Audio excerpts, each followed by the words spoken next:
Dit is slim mense. Dankie. Dankie vir jou hulp. Ek het gebeur dat nog gekom het. Okay, maar daar nou met die projecten net 'n bietjie opgeskryf word.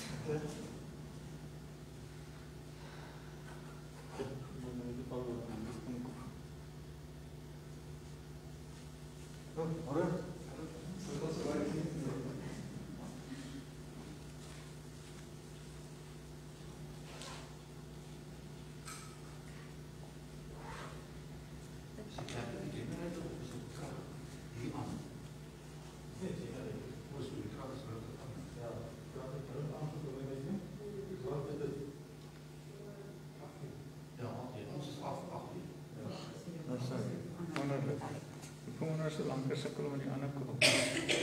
Nee, ek weet raak nie. Gaan ons kollekte opneem gedurende die diens of gaan ons net 'n bordjie daar sit na die diens? As dit reg is, kan ons sommer net 'n bordjie daar sit. Dis 'n bordjie daar. So ons gaan nie gedurende die diens. Nee. Ons gaan maar net 'n bordjie daar agter sit en dan Ja, daar so sover ek weet, moet ons dit nog op die oomblik doen. Ekskuus? Sover ek weet, moet mens dit nog op die Ja. oomblik doen. Okay, so ons gaan nie normale kollekte opneem. Nee. Enigiets anders wat ek jou mee kan help?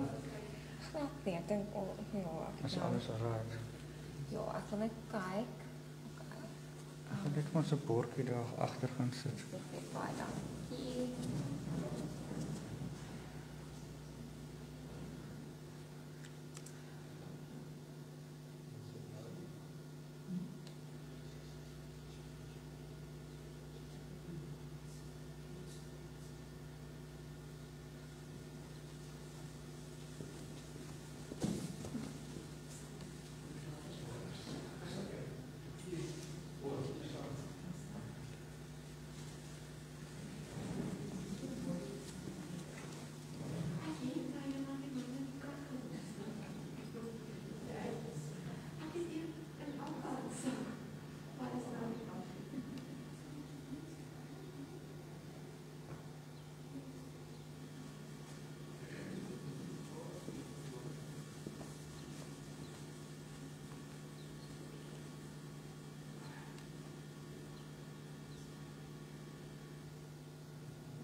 Goeiemôre gemeente. Ek wil nou nie dramaties wees nie, maar daar was vanoggend 'n Kersfees wonderwerk wat die internet die projektor waar. Ek dink is die eerste keer vandat ek by Stadraam preek laat dit gebeur. So ek is nogals opgewonde. Soos gewoonlik sal hierdie Sondag se erediens direk uitgesaai word op Facebook Live. Die link is op die WhatsApp groep gestuur. Al die eredienste is om 9:00 voormiddag. In Desember sal daar net eredienste wees, die 13de, die 20ste en dan Kersdag. So daar is geen eredienste die 27ste, dis die Sondag na Kersdag. In Komga is daar vandag 'n diens 11:15.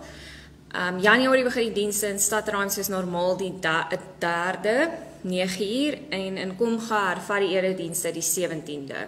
Let asseblief op die reëlings van maskers dra, sanitering by die deur, aantekening van temperatuur en fisiese afstand. Lief en leed, soos wat dit bekend is aan julle almal, die laaste nuus wat Dominee Dion gehad het, is hieronder. So oom Johan Dippenaar het verlede donderdag operasie gehad om sy been te heg nadat hy geval het en dit gebreek het. Dankbaar om te kan rapporteer dat dinge goed gaan met hom en hy is besig om mooi te genees. Tannie Ry Greef het geval en haar neus gebreek. Dink asseblief aan haar, dis baie pynlik. Dan kan julle aan die De Ridder spesiaal voorbidding doen. Karen sowel as Stefan en sy vrou en Tian het almal COVID-19 opgedoen. Verder is ons dankbaar dat Arno en Tessa Neptune, sowel as Ansunay en Lou van die Westhuizen herstel het van COVID-19. Van hulle sukkel maar nog met die langtermyn nagevolge soos moegheid, maar ons is dankbaar dat dit gaan beter. Verder bid ons nog steeds vir Alta Greiling wat behandeling ondergaan en intussen in 'n versorgingsoord vir swakkes opgeneem is. Ons bid hulle almal 'n spoedige herstel toe. Dan baie geluk aan die volgende verjaarsdae, so Desember en begin Januarie, dis Colette Joubert die 11de, die 12de is Jaco Viljoen, 14de is Dottie Fourie, 14de is Rihanna Skols, die 17de is Mia Lia May, die 19de is Kobie van Rooyen, die 20ste is Stella Fourie, en 22ste Dominique van den Westhuizen, die 23ste Karen de Ridder, die 25ste Armand Potgieter, dan in Januarie die 11de is Annelies Willemse, die 12de is Marius Pretorius en die 15de Etna Els. So, op die 4de Sondag in Advent, wat die laaste Sondag is voor Kersfees, verskuif ons aandag van vreugde na liefde. Op hierdie Sondag waar ons vandag sit, word ons opnuut herinner aan God se liefde. Sy liefde vir hierdie wêreld, maar sy liefde vir my en vir jou. Ons word aangemoedig om in ons liefde mekaar lief te hê. Ons liefde met God mekaar te help groei. Die liefde tema van vandag se Sondag word in ons sleutelteks baie mooi opgevat. Dit is die liefde van Dawid en hoe God vir hom lief was. Daarom kom ons sing nou saam, Herders op die oop velde. Nee, dis Heiland is gebore. En julle kan sommer net so sit en dan sing ons dit.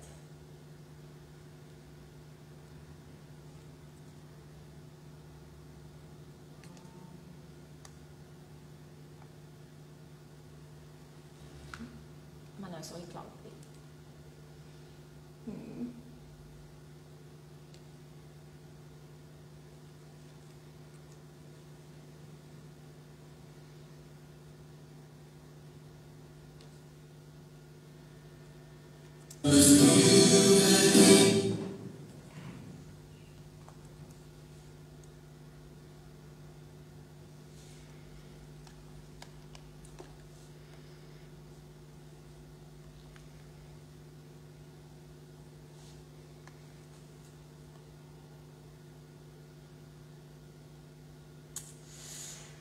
Ai tog, die liedjie werk nie. Ek is jammer daaroor. Ek wil net kyk.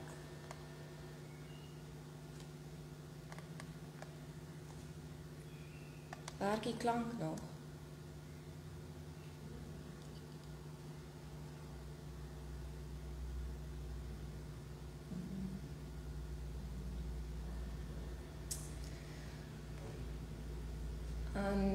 Ek gaan probeer dat ons ten minste een lied sing. Maar nee.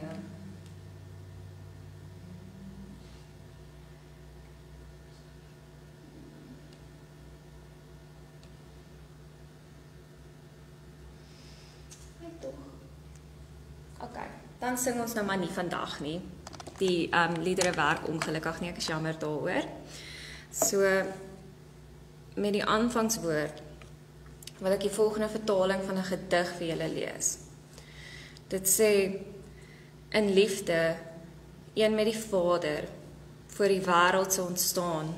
Hy is die Alfa en die Omega, die bron en die volëinding van alles wat is en wat was en wat sal wees, vir ewig en ewig.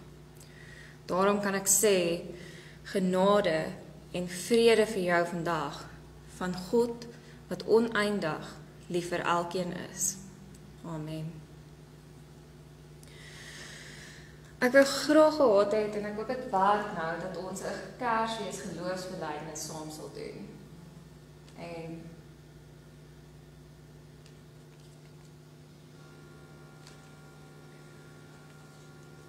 dit sê, dis nie bekend nie, my woorde is op die bord. Dit sê, ek glo dat 'n engel van die Here aan Josef verskyn het.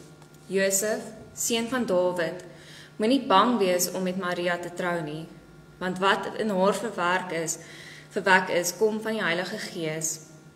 Sy sal 'n seun in die wêreld bring en jy moet hom Jesus noem, want dit is hy wat sy volk van hulle sonde sal verlos. Die ware lig wat elke mens verlig, wat aankom na die wêreld toe. Ek glo dat Jesus gebore is toe Sirius gouverneur was in die provinsie Sirië. Ek glo dat dit so beskik was dat Josef en Maria na Bethlehem toe moes gaan om ingeskryf te word. Terwyl hulle daar was, het die tyd gekom dat haar kind gebore moes word. Sy het haar eerste seun in die wêreld gebring en hom in doeke toegedraai en in 'n krib neergelê, omdat daar vir hulle geen plek in die herberg was nie. Saam met die engele juig ek ere aan God in die hoogste hemel en vrede op aarde vir die mense in wie hy 'n welbehae het. Dit het alles gebeur sodat die woord wat die Here deur sy profeet gesê het vervul sal word. Die maagd sal swanger word en 'n seun in die wêreld bring. Hulle sal hom Immanuel noem. Die naam beteken God by ons. Die woord het mens geword en onder ons kom woon. Ek glo dat elkeen wat hom aangeneem het, wat in hom glo, het hy die reg gegee om kinders van God te wees. Dit is ons geloofbelijdenis. Ons skriflesing vir vandag is 2 Samuel 7 vers 1 tot 11 en dan vers 16. So, voor ons dit doen, wil ek net hê ons vir 'n oomblik rustig raak. Vir 'n oomblik net vergeet van die wêreld.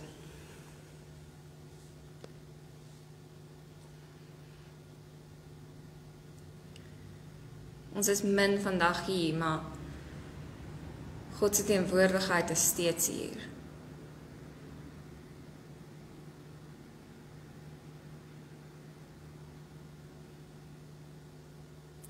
Daar's 'n rede waarom ons vandag hier sit in hierdie erediens. Raak vir 'n oomblik bewus daarvan dat dit nie per toeval is dat jy vanoggend hier sit nie.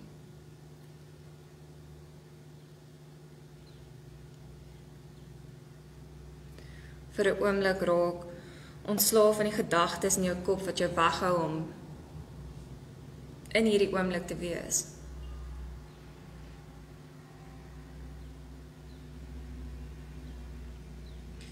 soos ons die geluide daar buite hoor, raak ons ook net bewus van die stilte hier binne.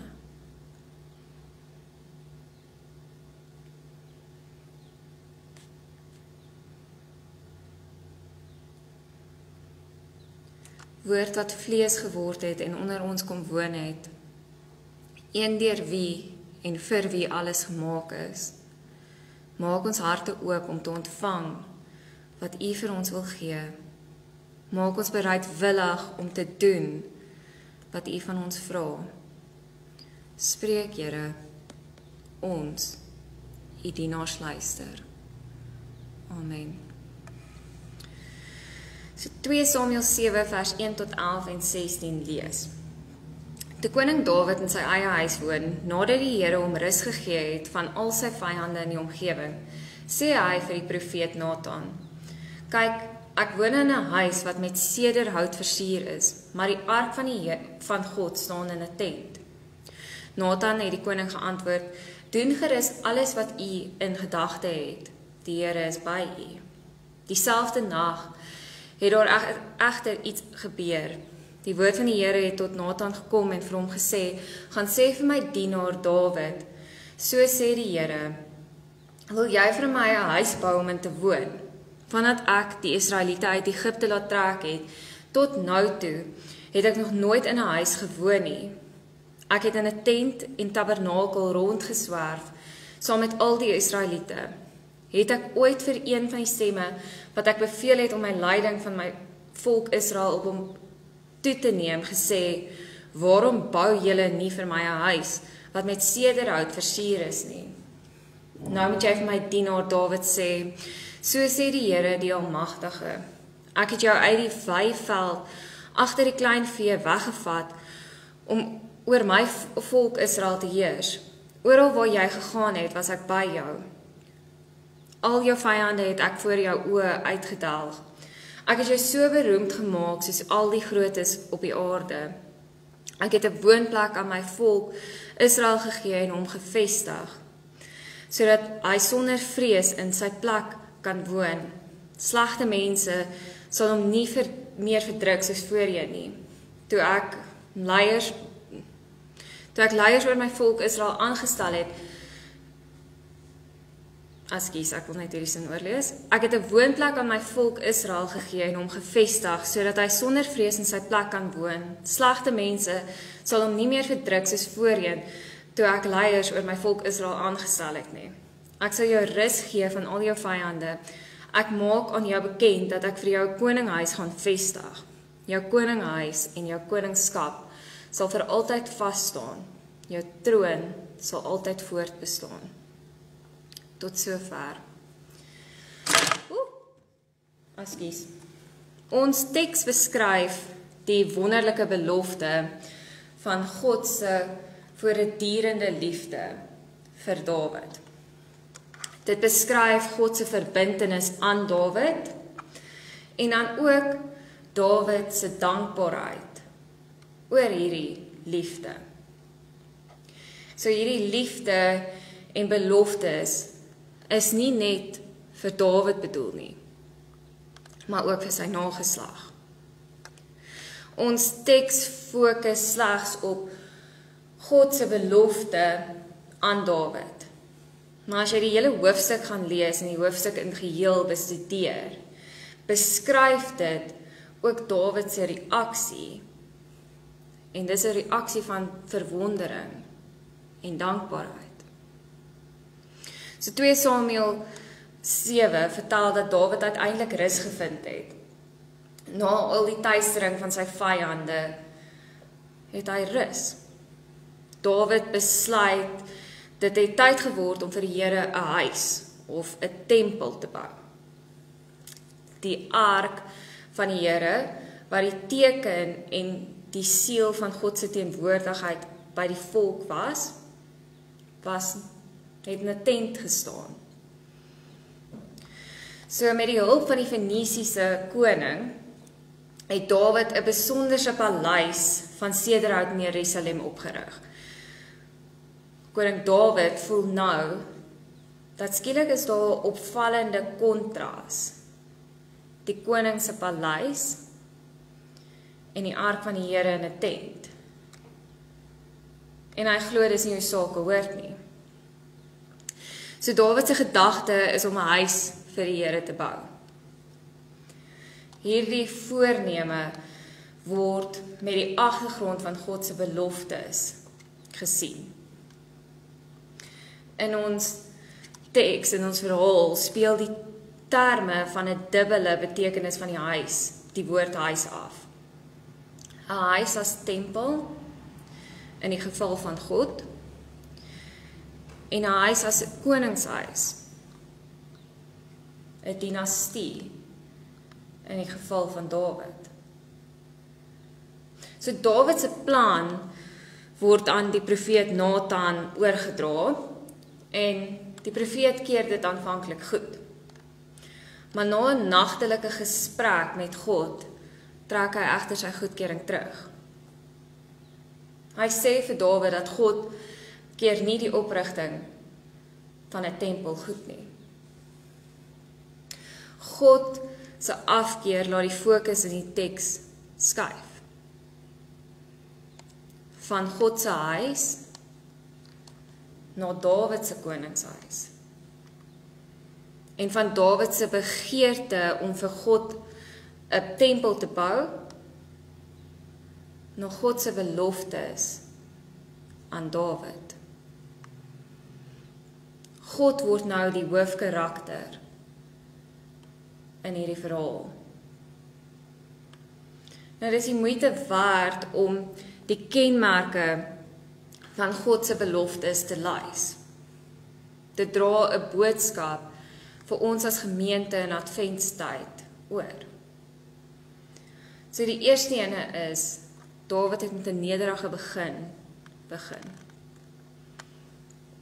Die Here herinner Dawid in vers 8 aan sy herkoms as 'n skaapwagter. 'n Skaapwagtertjie van waar hy opverhef is na die posisie van koning van Israel. Nou hierdie is 'n sentrale tema in die hele Bybel. God gee in besonder om vir die randfigure. God gee in besonder om vir die wat die minder belangrike lede van die samelewing is. Die Here misken nie die nederige nie. En daar is talle voorbeelde in die Bybel, as ons dink aan Abraham en Sara wat sonder 'n land en 'n nageslag is. As ons dink aan Baba Moses wat weerloos in 'n mandjie op die Nyl afdryf. Nou, waar ons vandag sit in Advent, kan ons bykomend ook sê, daar was 'n nederige babatjie in die krib. In al hierdie gevalle ervaar die swakke en die nederige hoe God hulle kom optel en hulle omstandighede radikaal verander. En die Here doen dit nog steeds. Die Here doen dit en gee dit. Aan Dawid, aan randfigure in ons samelewing en aan ons, ook in COVID-tyd.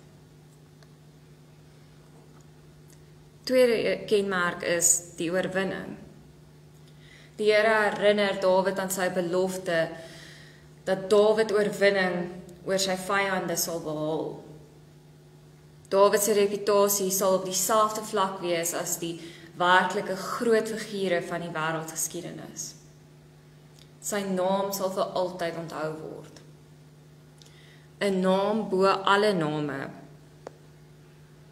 Hierdie is ook 'n tema in die Nuwe Testament wat ons aan Jesus Christus verbind. Nou ons dink net aan die Christuslied van Filippense 2 waarin die nederige en selfopofferende dienaar die belofte ontvang van hierdie naam bo alle name. Filippense 2 sê, maar hy het homself verneder deur die gestalte van 'n slaaf aan te neem en aan mense gelyk te word. En toe hy as mens verskyn het, het hy homself verder verneder. Hy was gehoorsaam tot in die dood, ja, die dood aan die kruis. Daarom het God hom ook tot die hoogste eer verhef en hom die naam gegee van wat bo elke naam is, sodat in die naam van Jesus elkeen wat in die hemel en op die aarde en onder die aarde is, die knie sou buig en elke tong sou erken, Jesus Christus is Here, tot eer van God die Vader. So die belofte van God se trou en sy beskerming en die volharding van die oorwinning van God kom na hierdie nederige en dienende dienaar. Maar Jesus kom demonstreer dit vir ons. Die derde punt is terwille van God se volk. Die Here seën en beskerm Dawid. Die bedoeling is dat die rus wat God vir Dawid gee, ook gedeel sal word. En gedeel sal word in vrede en in 'n veilige lewe vir God se volk. Die Here sê, ek het 'n woonplek aan my volk Israel gegee en hom gevestig, sodat hy sonder vrees in sy plek kan woon. Slegte mense sal hom nie meer verdruk soos voorheen, toe ek leiers oor my volk Israel aangestel het nie. Ek sal jou rus gee van al jou vyande. God gee aan sy volk 'n plek waar hulle 'n wortel kan skiet. Die nederige skaapwagtertjie kry 'n volk wat deel is van die glorie wat aan God behoort. God werk met sy volk se omstandighede. Vierde punt is 'n ewige koningshuis. Die Here gaan verder en beloof dat Dawid en sy koningshuis vir altyd gevestig sal wees. Daar is geen huis vir God wat in 'n tent woon nie. Vir Dawid is daar egter 'n ewige huis. Dawid ontvang die belofte van 'n dinastie, 'n nageslag, 'n koninkryk, 'n troon, een wat vir ewig sal staan. En alle Joodse en Christelike verwagtinge van die Messias wat kom, word aan hierdie teks gekoppel. Daar is egter ook 'n onmiddellike vervulling. Een van Dawid se kinders sal hom opvolg as koning. Sy koningskap sal nie so salsin net in die sand uitgevee word nie. Die verwagting is hier dat Dawid se seun Salomo vir die Here 'n huis sal bou. Vyfde punt is 'n seun vir God. Die verwagting is dat Dawid se seun ook God se seun sal wees. Die Here sê, ek sal vir hom 'n vader wees en hy sal vir my 'n seun wees. As hy ontrou is, sal ek mense gebruik om hom te straf. Maar my trou sal ek nie aan hom onttrek, soos ek dit met Saul onttrek het nie, om vir jou 'n plek te maak nie. Hier is nie sprake van 'n seun wat 'n goddelose man gaan wees nie.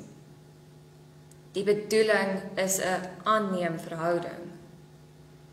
Die verhouding wat Dawid se seun en God het, sal wees soos die van vader en seun.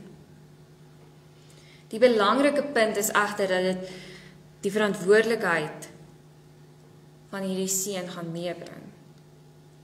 Die seun moet gehoorsaam wees aan God. Hy moet eties en gehoorsaam optree. En dit gebeur inderdaad wanneer Salomo uiteindelik ongehoorsaam raak en sy koninkryk word met sy dood verskeur. Want om God se kind te wees, om onder God se beloftes te leef, verg verantwoordelikheid. So ons teks is in 'n werklike wentelbaan in die Ou Testamentiese geskiedenis. God verbind hom hier aan Dawid. Hoewel daar konings voorheen was wat ontrou was aan God en wat verval het.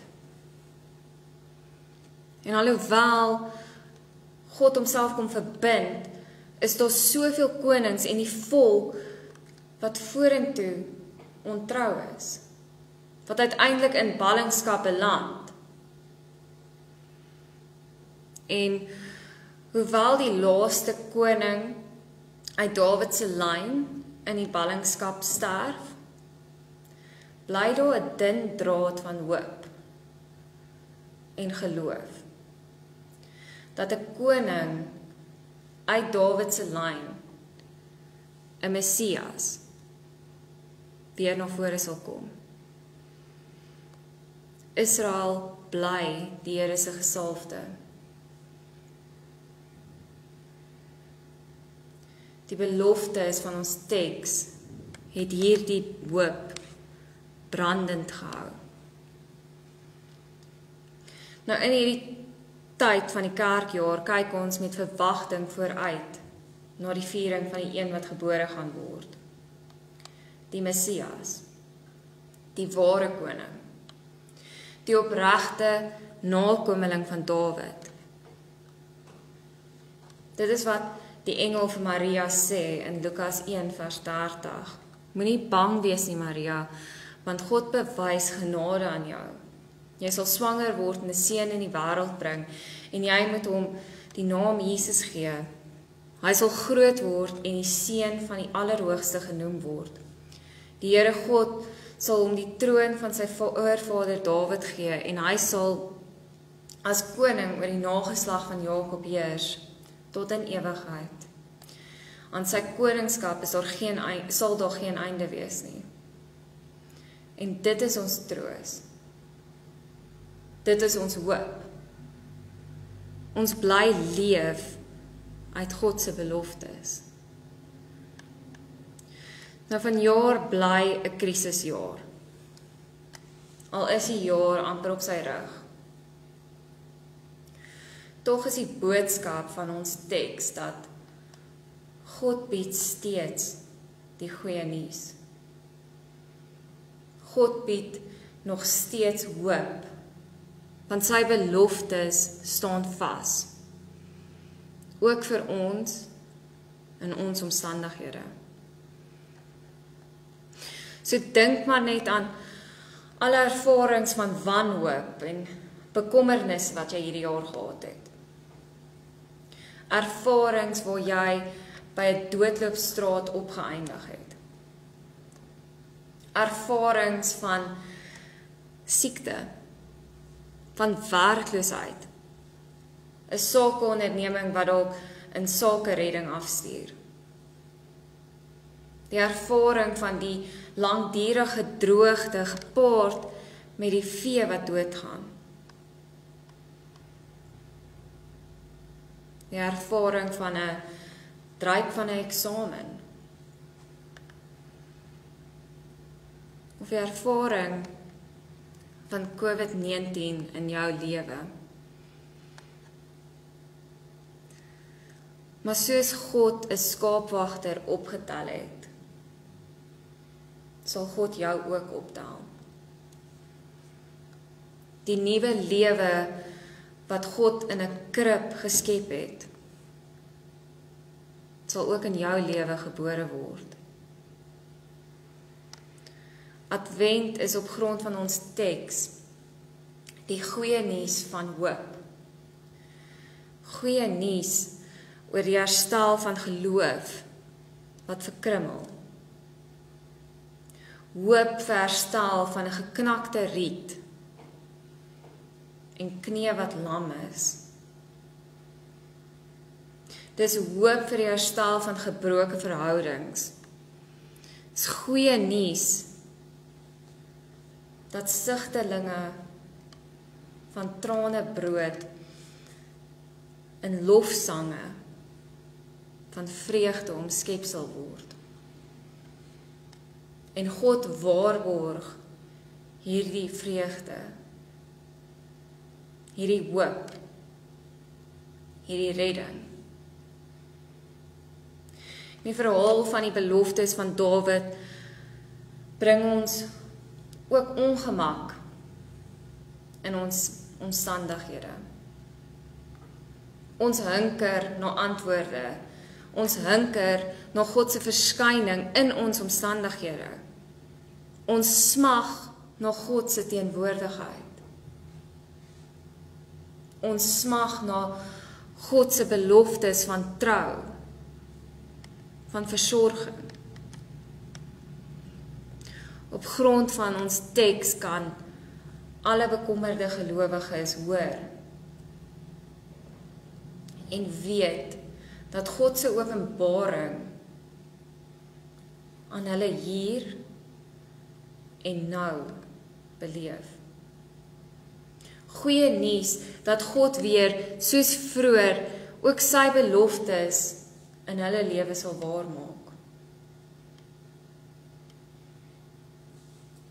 In Advent kan ons die woorde hoor van die nasaad van Dawid, die Messias, wat sy bediening as volg aangekondig het.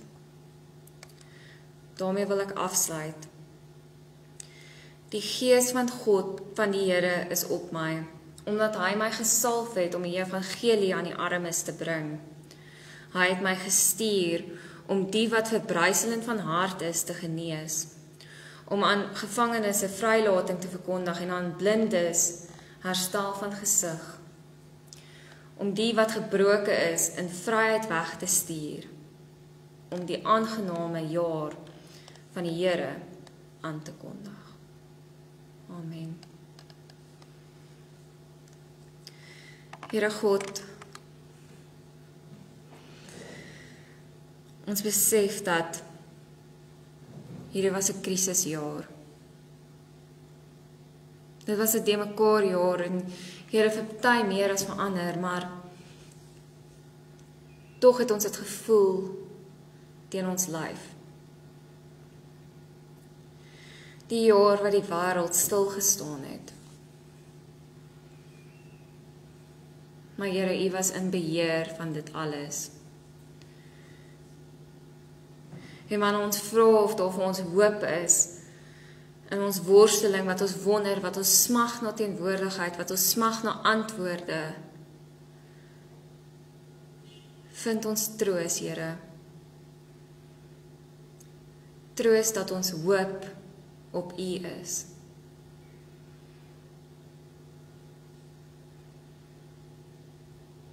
Daarom, Here, hoor my gebed. Luister na ons hulpgeroep. Moet ons nie verlaat nie. Moet nooit U oë van ons afwend nie. En met hierdie wete weet ons dat ons kan vrolik bly.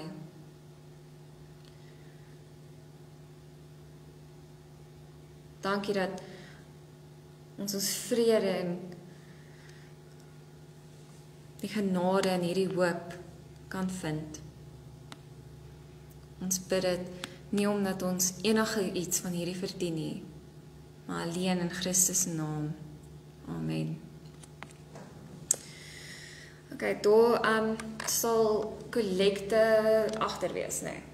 Okay, so die kollekte sal agter wees en dan oor die liedere in die werk nie, wil ek net die seën uitspreek. Ontvang ook nou die seën. Mag die liefde van die Here Jesus, ons na hom toe trek. Mag die krag van die Here Jesus jou sterk maak om in sy diens te staan. Mag die vreugde van die Here Jesus jou vervul. Mag die seën van die almagtige God, die Vader, Seun en Heilige Gees tussen ons wees en vir altyd bly. Amen.